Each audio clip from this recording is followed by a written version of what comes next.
Star India TV ન્યૂઝમાં આપનું હાર્દિક સ્વાગત છે। આપ જોઈ રહ્યા છો સ્ટાર ઇન્ડિયા ટીવી ન્યૂઝ, સત્યની વાતે સત્યની સાથે।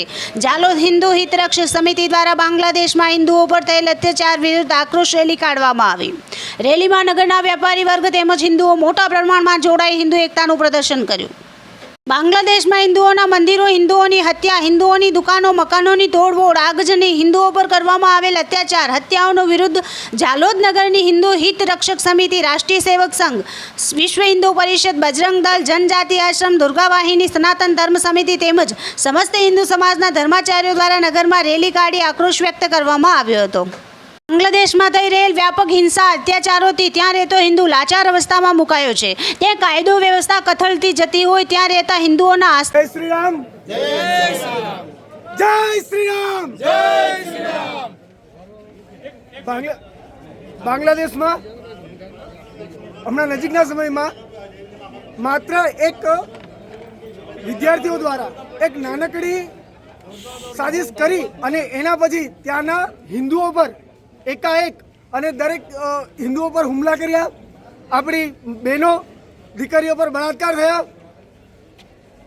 આજે ઇસ્લામિક આતંકવાદ કઈ રીતના કાર્ય કરે છે, એક નાનકડા કારણને લઈ એક ઘણો મોટો અને આપણા અસંખ્ય હિન્દુ પરિવાર પર હુમલો થયા છે, જેના વિરોધમાં દાહોદ જિલ્લાનો અને જાલોદ નગરનો હિન્દુ સમાજ આજે જાલોદ મામલતદાર કચેરી પર સ્થાનો પર હુમલા થઈ રહ્યા છે। ત્યાં રહેતો હિન્દુ નાગરિક સુરક્ષિત નથી। તેવામાં ભારત સરકાર પાસે જાલોદ હિન્દુ હિત રક્ષક સમિતિ દ્વારા માંગ કરવામાં આવેલ છે કે બાંગ્લાદેશ જે ભાષામાં સમજે તેવી કઠોર ભાષામાં તેને સમજાવવામાં આવે અને હિન્દુઓનું હિત જળવાય તેવા પગલાં બાંગ્લાદેશની સરકાર લે। સાથે સાથે ભારત દેશમાં ગેરકાયદેસર જેટલા પણ બાંગ્લાદેશી ઘૂસી આવેલ છે તેમને ભારતમાંથી હાંકી કાઢવામાં આવે તેમજ જમાતે ઇસ્લામી, ISI જેવી ભારત વિરોધી સંસ્થાઓ આ વિષયમાં સક્રિય ભાગ ભજવેલ છે અને હિન્દુઓ વિરુદ્ધ અમાનવીય કૃત્યો કરેલ છે તેને સમસ્ત હિન્દુ સમાજ વખોડી કાઢી રહેલ છે અને આવી હિંસક પ્રવૃત્તિ કરતી સંસ્થાઓ પર તાત્કાલિક રોક લગાડવામાં આવે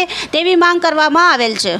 જાલોદ નગરમાં બાંગ્લાદેશમાં હિન્દુઓ પર સર્જાયેલ હિંસાને વખોડતા ગીતા મંદિરેથી રેલી કાઢવામાં આવી હતી। આ રેલી ગીતા મંદિર, સ્વાણિમ સર્કલ, કોળીવાડા, મીઠા ચોક, શાહિદ, રાજેશ ચોક, સરદાર પટેલ ચોક, ઝાલા વસૈયા ચોક થઈ પ્રાંત કચેરી સુધી ચાલતી રેલી કાઢવામાં આવી હતી। આ રેલીમાં ખૂબ જ મોટા પ્રમાણમાં હિન્દુ સમાજ જોડાયો હતો। બાંગ્લાદેશમાં થયેલ અત્યાચાર પર સૂત્રોચ્ચાર કરી નગરમાં હિન્દુ એકતાનું વાતાવરણ સર્જાયું હતું તેમજ પ્રાંત કચેરીએ આવેદન આપતા બાંગ્લાદેશમાં હિન્દુઓ પર થયેલ હિંસાને સખત શબ્દોમાં વખોડવામાં આવી હતી તેમજ આવા અમાનવીય કૃત્ય ફરી ના સર્જાય તે માટે સરકાર સમક્ષ માંગ કરવામાં આવી હતી। Star India TV news, Jhalod reporter Pankajbhai Pandit, જિલ્લા દાહોદ।